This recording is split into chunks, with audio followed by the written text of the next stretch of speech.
October is Breast Cancer Awareness Month, pink, and this year Equal Hope is raising funds with the help of a number of restaurants in the city with its inaugural Breastaurant Tour. Equal Hope's mission is to eliminate health inequities and make sure everyone has access to the care they need. The executive director of Equal Hope is Dr. Paris Thomas. She joins us today. This is such a great idea. Who came up with it? Yeah, so one of my staff members, actually our community engagement manager, Dana Went, came up with this idea. And you said it only took 2 months to put together, which is amazing. Yes. On such a short time. That shows how many people want to get involved, doesn't it? Yeah, absolutely. The team became just really compassionate and wanted to really push it off this year. I told them it didn't have to be a big event, but they wanted to do it big, so we did, and they put all their effort into it. So.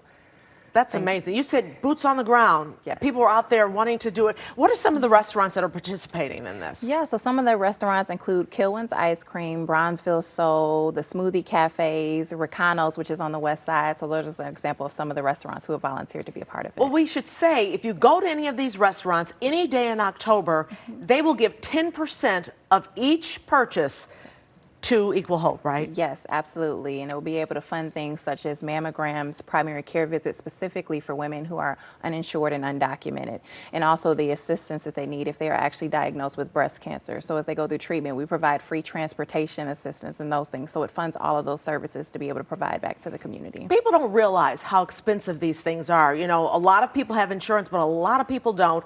And in the inner city, especially where there are hospital deserts, people need to get to these places to find out. And some people don't want to go, but this encourages them to do it, doesn't it? Yeah, absolutely, it does. In order to be able to address some of these things and get your screenings, you need to be able to address people's social determinants of health, which is what we're doing. We want to be able to knock down those barriers so people can just get the care they deserve.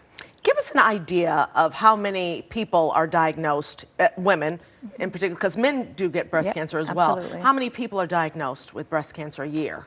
Yeah, for a year, so it's quite a big number. Breast cancer impacts all of our livelihoods. In our program, we can see about 15 to 20% of the women that we serve in a year being diagnosed. So it is pretty big. I know everyone has an aunt, a grandmother, even an uncle, somebody who has been touched by somebody who's been touched.